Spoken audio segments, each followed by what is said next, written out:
Selamat hari Minggu bagi kita sekalian.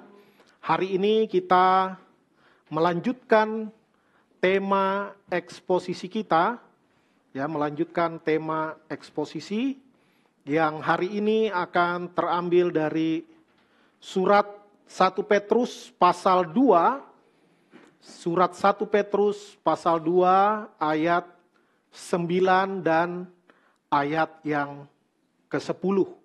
1 Petrus 2 ayat 9 dan 10. Saya akan bacakan bagi kita sekalian sambil menunggu slide tersedia. 1 Petrus 2 ayat 9 dan 10, demikian sabda firman Tuhan. Saya ambil dari TB2 ya. Namun kamulah bangsa yang terpilih, imamat yang rajani, bangsa yang kudus, umat Allah sendiri, supaya kamu memberitakan perbuatan-perbuatan yang besar dari Dia, yang telah memanggil kamu keluar dari kegelapan kepada terangnya yang ajaib. Kamu yang dahulu bukan umat Allah, tetapi sekarang telah menjadi umatnya. Yang dahulu tidak dikasihani, tetapi sekarang beroleh belas kasihan. Sedemikian jauh pembacaan firman Tuhan, berbahagialah kita yang membaca, merenungkan dan melakukan firman Tuhan di dalam kehidupan kita hari lepas hari. Yang menjadi tema dari pemberitaan firman Tuhan di minggu pagi hari ini adalah identitas sebagai orang Kristen. Maka penting bagi kita membahas tentang identitas ini. Identitas apa? Tentu identitas sebagai Kristen atau sebagai pengikut Kristus.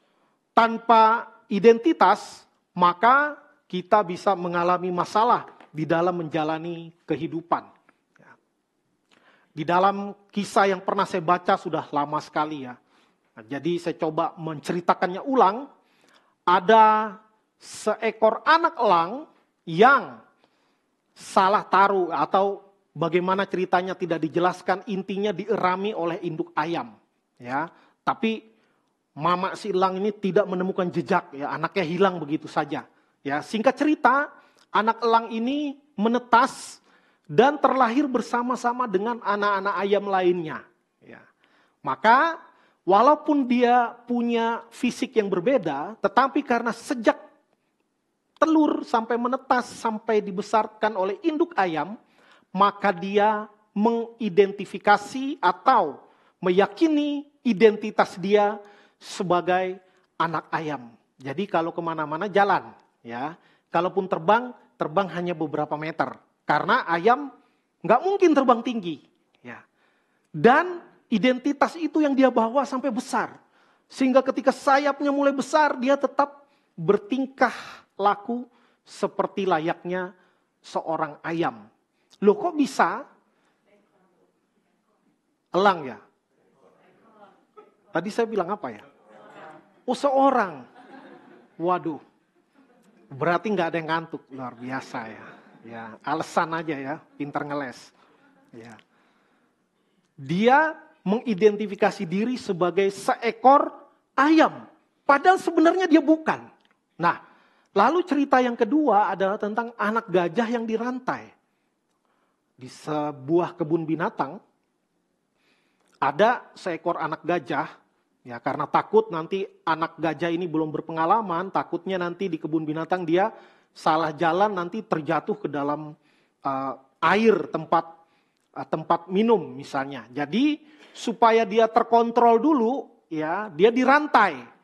Maka dengan kekuatannya dia coba itu memberontak dari belenggu rantai tersebut. Tidak kuat, ya tidak kuat.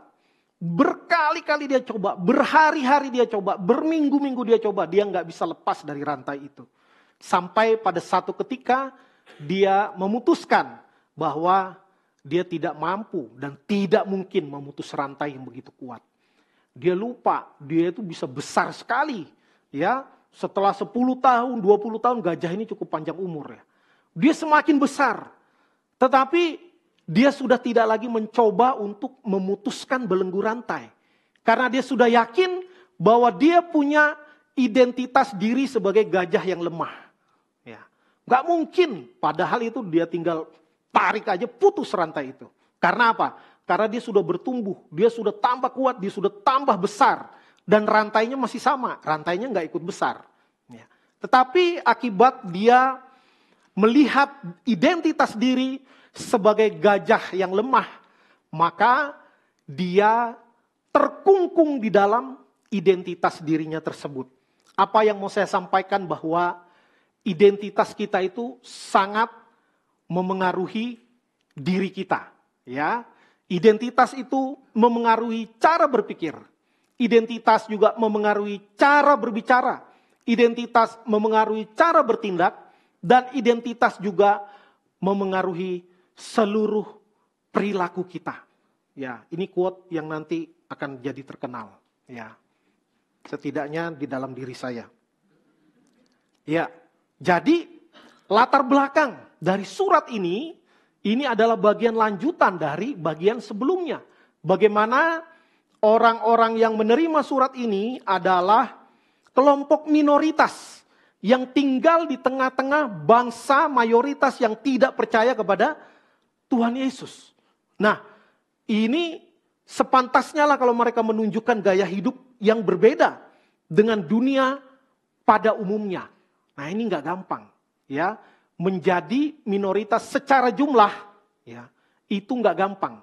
Karena ada ayat lain mengatakan pergaulan yang buruk merusak kebiasaan yang baik. Dan di mana-mana kita melihat bahwa lingkungan itu sangat memberikan dampak yang cukup atau sangat signifikan kepada perilaku orang di daerah tersebut. Makanya jangan heran ada daerah-daerah tertentu yang dibilang, wah hati-hati itu daerah itu sarang mafia. Ada yang bilang sarang narkoba. Wah kalau di tempat itu beli narkoba kayak beli kacang goreng. Ya, mudah-mudahan sekarang udah nggak ada lagi. Dulu itu ada daerah-daerah tertentu. Ya, karena apa? Kecenderungan orang di situ berpikir, bertingkah, berperilaku seperti kebanyakan yang lain. Ya, waktu saya pernah pelayanan di Jawa ada daerah itu dibilang kampung TKW. Ya, kok daerah itu cuma sawah-sawah aja. Logikanya petani tapi rumah bagus-bagus. Itu kampung TKW katanya. Kenapa? Emangnya harus jadi TKW? Nggak boleh jadi yang lain? Boleh, tapi itu kecenderungan pergaulan di daerah itu membuat orang semua berpikir harus jadi TKW. Kalau mau jadi berhasil atau setidaknya punya uang lebih. Nah, ini sesuatu yang tidak mudah.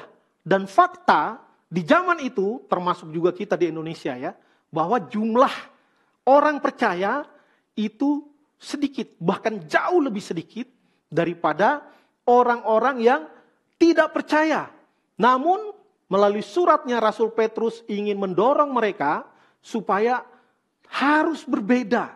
Ya, hidup orang percaya itu harus berbeda daripada yang lain.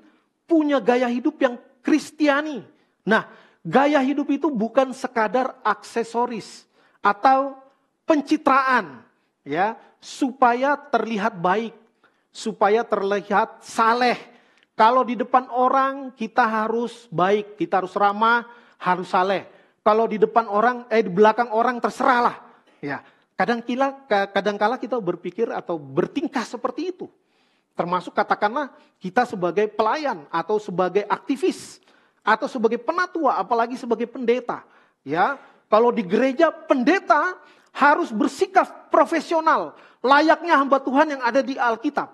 Ya, tapi kalau pendeta lagi sendiri, pendeta lagi liburan kemana, ya, kadangkala dia lupa identitas. Ya, lupa identitas. Di sini kan nggak ada yang kenal saya nih. Ya, lihat dulu kiri kanan, nggak ada jemaat kok. Ya, nggak ada yang kenal, nggak ada yang tahu. Saya mau ngapain kek di tempat tersembunyi, nggak ada yang tahu. Nah, inilah yang dilarang oleh Rasul Petrus supaya ingat akan identitas, ya, supaya ingat akan identitas. Jadi gaya hidup nggak boleh cuman bersifat dari eksternal, dari pemunculan saja, ya, tetapi harus keluar dari dalam diri. Karena itu Rasul Petrus mengingatkan identitas baru yang dimiliki oleh orang-orang percaya tersebut. Ya. Tadi dipakai kata namun. Kalau pakai TB yang lama, tetapi. Ya, pakai kata tetapi. Kenapa pakai kata tetapi atau namun di awal? Karena ini melanjutkan bagian sebelumnya. Yang membedakan antara kiri dan kanan. Yang membedakan antara orang-orang yang tidak taat, atau dengan kata lain orang-orang yang bukan Kristen, dibandingkan dengan orang-orang yang Kristen. Kristus bagi orang-orang percaya adalah batu penjuru. Tetapi bagi orang-orang yang tidak percaya atau tidak taat adalah batu sandungan yang membuat mereka tersandung. Tetapi bagi orang percaya Kristus adalah batu penjuru yang mana kita juga menjadi batu-batu hidup yang disusun di atasnya. Ini udah di pembahasan yang lalu. Nah, status yang pertama atau identitas yang pertama yang bukan berasal dari diri, ini identitas baru yang diberikan oleh Kristus kepada orang-orang yang percaya kepadanya. Yang pertama adalah sebagai bangsa yang terpilih, genos eklekton. Ya, secara harfiah artinya umat pilihan atau chosen race, ya. Ras atau bangsa yang sudah dipilih oleh Tuhan. Wah, ini luar biasa. Coba katakan kepada orang di sebelah kanan kiri saudara, saling mengatakan, bilang, kamu bangsa yang terpilih. Ya, masih terlalu besar. Bilang, kamu orang yang terpilih. Ya, sekali lagi salaman, kita sama-sama terpilih. Ya, salaman ya. Ya, jangan main tunjuk-tunjukkan aja. Ya, harus salaman. Umat pilihan, ya. Tentu di sini harus dimengerti bahwa umat pilihan bukan karena mereka lebih hebat, lebih baik, lebih kudus, lebih saleh daripada yang lain. Ini sebenarnya kata ini pertama untuk bangsa Israel. Di perjanjian lama itu sudah disebutkan bahwa bangsa Israel dipilih oleh Tuhan. Di Taurat tapi dijelaskan. Aku memilih kamu bukan karena kamu jauh lebih banyak daripada bangsa-bangsa lain. Bukankah kamu adalah bangsa yang terkecil di antara umat manusia. Tetapi aku memilih kamu. Ya, jadi bukan karena mereka bangsa yang besar, bukan karena Israel bangsa yang kaya, bukan karena Israel bangsa yang pintar, bukan karena Israel bangsa yang taat kepada Tuhan. Ya, kita udah tahu sama tahu lah. Baca perjanjian lama itu, waduh kita bingung. Kok Israel bandel banget ya? Ya, mirip kita juga sebenarnya. Dan makanya itu mau menjelaskan bahwa menjadi bangsa pilihan Allah bukan karena prestasi, bukan karena performance ya atau performansi mereka, tetapi murni semata-mata karena anugerah Allah, ya, karena belas kasihan Tuhan. Nah, di dalam perjanjian baru kata-kata ini dikenakan oleh Rasul Petrus kepada gereja Tuhan, ya, kepada gereja Tuhan. Loh, jadi Israel nggak dipilih lagi ya? Kemarin di PA ada pertanyaan. Apakah bangsa Israel sekarang tidak lagi dipilih Tuhan? Ya, atau mereka masih bangsa pilihan Tuhan? Ya, saya jawab ya dan tidak. Ya, iyanya apa?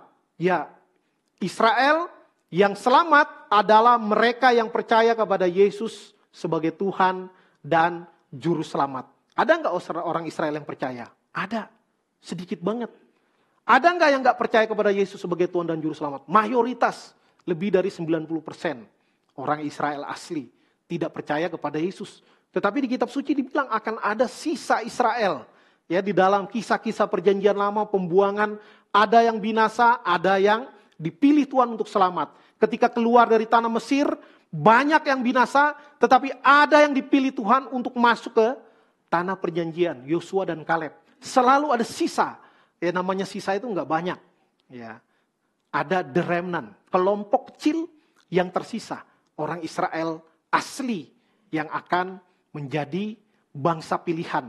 Tetapi di sini bangsa ketika masuk di perjanjian baru, bangsa pilihan Tuhan tidak lagi terkait tentang keturunan secara silsilah.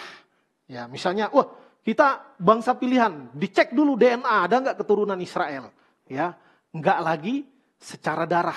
Tetapi secara iman, apakah kita percaya kepada Yesus sebagai Tuhan dan Juru Selamat atau tidak. Maka status kita sebagai Israel rohani yang dicangkokkan, ya itu bahasa Rasul Paulus, yang dicangkokkan, ya bukan dari mulanya, tetapi oleh anugerah Allah keselamatan itu dibuka kepada bangsa-bangsa, bukan spesifik hanya kepada orang Israel secara darah dan daging. Kita bersyukur, ya kita bersyukur. Ini adalah suatu privilege yang tidak bisa ditolak, ya hanya bisa disyukuri saja. Ya, berikutnya identitas baru yang diberikan oleh Tuhan kepada orang percaya adalah imamat yang rajani. Imamat yang rajani. Ini juga berkaitan tentang pemilihan Tuhan kepada bangsa Israel.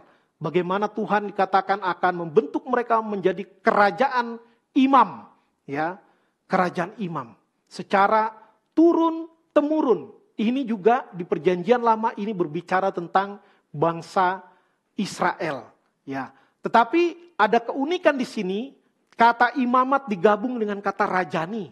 Rajani ini artinya royal, kerajaan, ya, kerajaan. Nah, yang imam itu nggak bisa jadi raja. Yang raja nggak bisa jadi imam, ya. Ada raja yang coba-coba jadi imam, dihukum Tuhan, Saul. Ya, Saul inisiatif, dia raja, dia mau mempersembahkan supaya apa? Supaya cepet, ya. Habis belum datang sih yang bertugas. Ya udahlah saya gantikan. Nah, zaman PL itu nggak boleh. Ya, kalau tugas imam harus imam yang kerjakan, nggak boleh yang lain. Akhirnya Raja Saul dihukum Tuhan. Ya, tetapi di sini ada keunikan. Dimulai oleh Yesus Kristus, maka Yesus itu adalah imam, tapi juga sebagai raja. Dia adalah Mesias, dia raja, tetapi dia juga imam. Keunikan Yesus Kristus adalah imam-imam di Perjanjian Lama itu mempersembahkan hewan-hewan sebagai korban kepada Tuhan. Karena tidak ada pengampunan dosa tanpa penumpahan darah. Bedanya Yesus sebagai imam besar agung, korbannya adalah dirinya sendiri. Jadi dia sebagai imam besar agung, tetapi karena tidak ada korban yang cukup untuk menebus seluruh dosa umat manusia sepanjang zaman, maka dirinya sendirilah yang bertindak sebagai korban, namun sekaligus sebagai imam besar. Ya, namun di saat yang sama, Yesus juga menjadi raja. Ya, gambarannya seperti Imam Melkisedek. Ya, seperti Imam Melkisedek yang nggak tahu siapa bapak ibunya, bukan nggak ada bapak ibunya ya, nggak tahu silsilahnya dari mana. Dia raja sekaligus dia imam.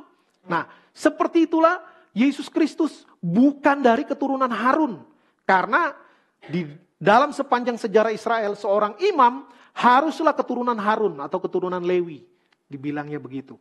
Ya, kalau selain daripada keturunan Harun atau Lewi tidak boleh, ya tidak boleh. Tetapi sejak Perjanjian Baru, maka Yesuslah yang pertama-tama sebagai raja sekaligus sebagai imam. Dia dari keturunan Yehuda, bukan dari keturunan Lewi. Loh, enggak sah dong? Enggak. Ada case-nya di Perjanjian Lama, ada Melkisedek, ya, yang tidak diketahui terahnya, keturunan siapa, silsilahnya.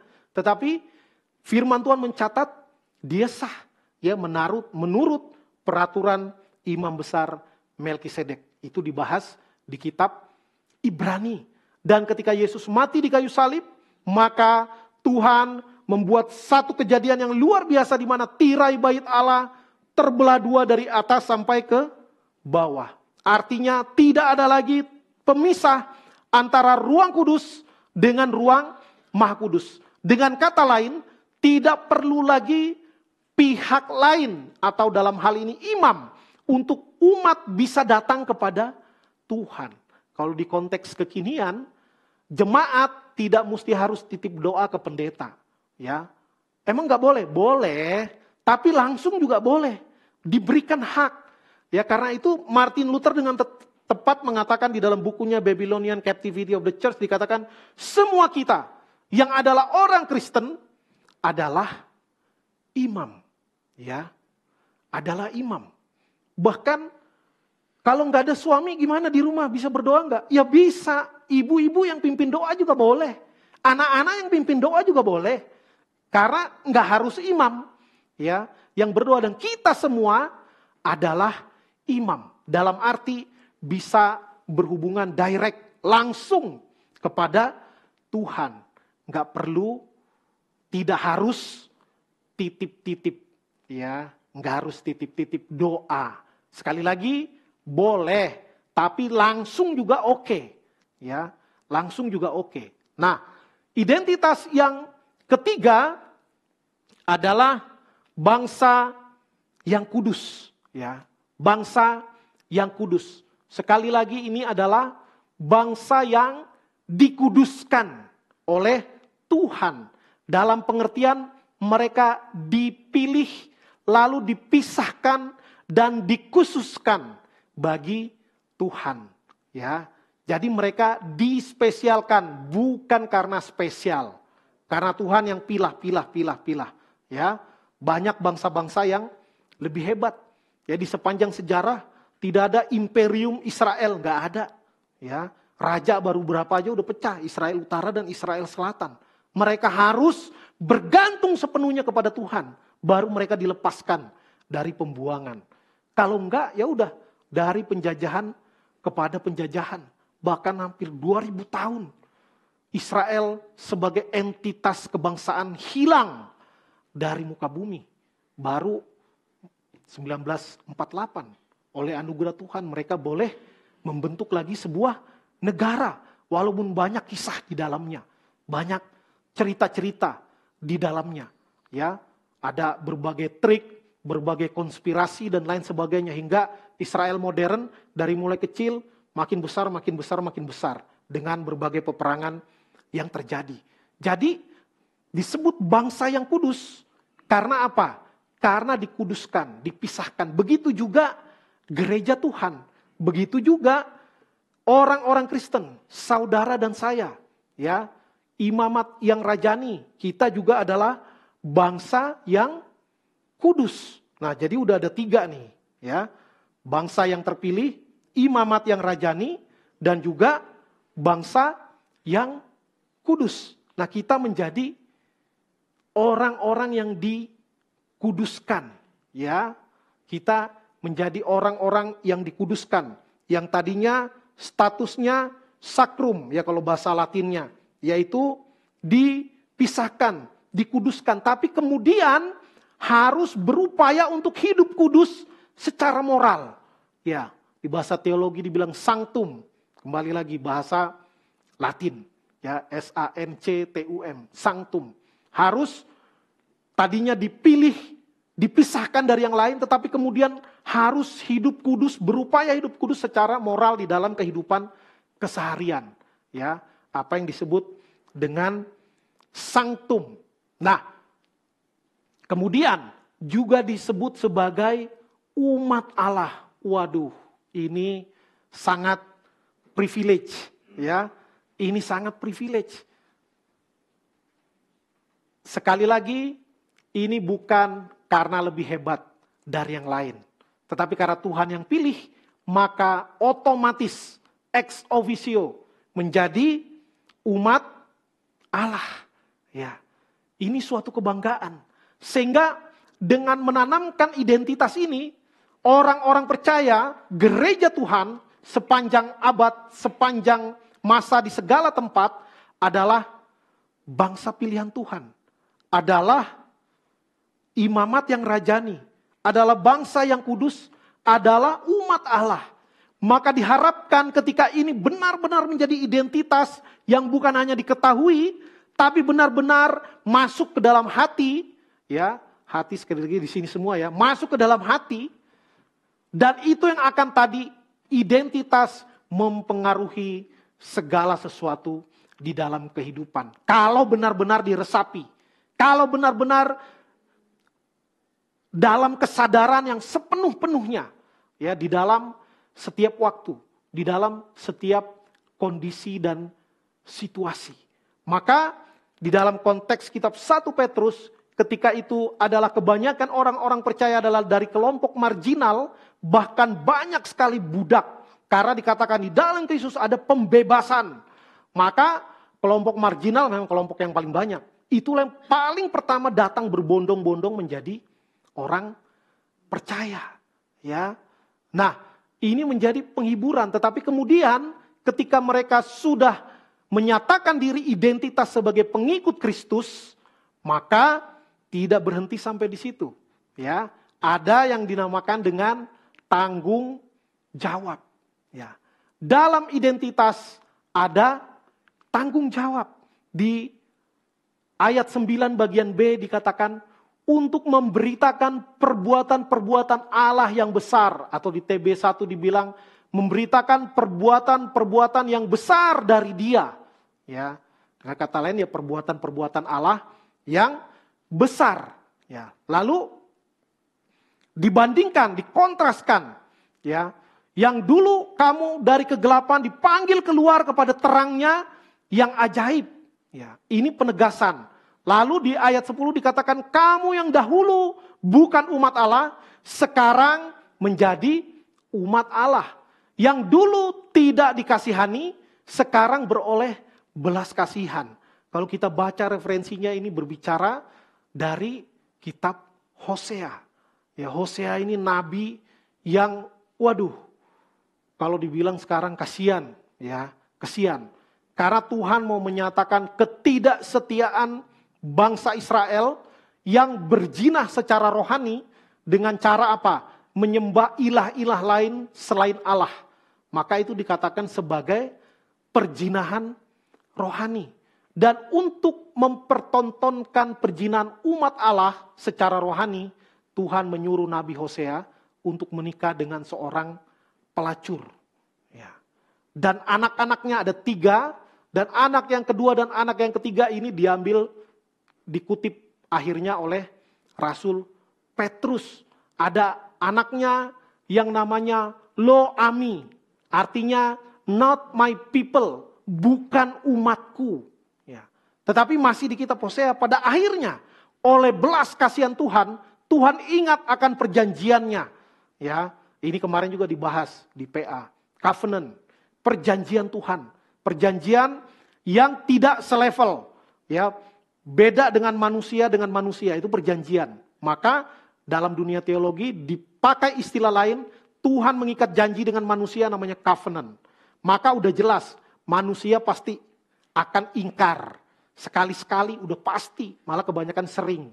Ya, tetapi itu tidak membatalkan perjanjiannya. Nah, dari anak Hosea yang namanya Lo-Ami bukan umatku, tetapi akhirnya di kitab yang sama akhirnya mereka kembali menjadi umat Tuhan. Dan Tuhan kembali menjadi Tuhan yang dipanggil oleh mereka, yang menolong dan menyelamatkan mereka. Lalu disebutkan sebagai Lo-Ruhama, ini juga anaknya Hosea. Ya, Lo-Ruhama. Lo itu artinya tidak, ya, tidak dikasihi, not love, ya, tidak dikasihi. Tetapi kemudian yang sekarang beroleh belas kasihan. Wah, saya yakin kita nggak ada yang kasih nama anak tidak dikasihi, ya, tidak sehat, tidak sukses. Ada nggak yang kasih nama gitu? Nggak ada. Pasti kita mau nama yang besar-besar. Diharapkan namanya nanti orangnya akan seperti namanya. Ya. Tapi Tuhan menyuruh Hosea memberi nama anaknya, ya, untuk mempresentasikan kejahatan umat Tuhan. Sampai anak-anaknya namanya bukan umatku, lalu nama anak yang lain tidak dikasihi. Waduh. Ya. Makanya kita hati-hati kalau panggil temen Lo. Apa kabar Lo? Ya, Lo itu artinya tidak, ya. Hati-hati manggil orang. Nah, jadi tadi ada tanggung jawab. Ya, ada tanggung jawab. Karena ini identitas ini kan privilege. Ya, bukan didapat karena usaha. Diberikan. Ini anugerah yang tidak bisa ditolak. Dan privilege, hak istimewa selalu datang bersama dengan tanggung jawab. Ya, ada satu quotes yang terkenal dari mantan presiden Amerika, ya, John F. Kennedy. Dibilang, and with privilege goes responsibility. Selalu ini dua sisi yang tidak bisa dipisah. Ya, privilege yang karena diberikan, bukan karena diusahakan, itu datang bersama dengan tanggung jawab. Ya, tanggung jawab. Maka tanggung jawabnya tadi apa? Memberitakan perbuatan-perbuatan yang besar dari Tuhan. Atau perbuatan-perbuatan Allah yang besar. Kata yang ini ex angelo, ya, hanya 2 kali digunakan di Perjanjian Baru, satu lagi di Markus 16 ayat 8 tentang memberitakan keselamatan yang datang dari Tuhan. Dan kalau kita baca teks-teks dari Septuaginta, terjemahan Perjanjian Lama di dalam bahasa Yunani, kata ini digunakan selalu untuk memuliakan Tuhan. Jadi Mazmur nih banyak, ya. Beritakan kemuliaannya, beritakan kebesarannya, pakai kata ini.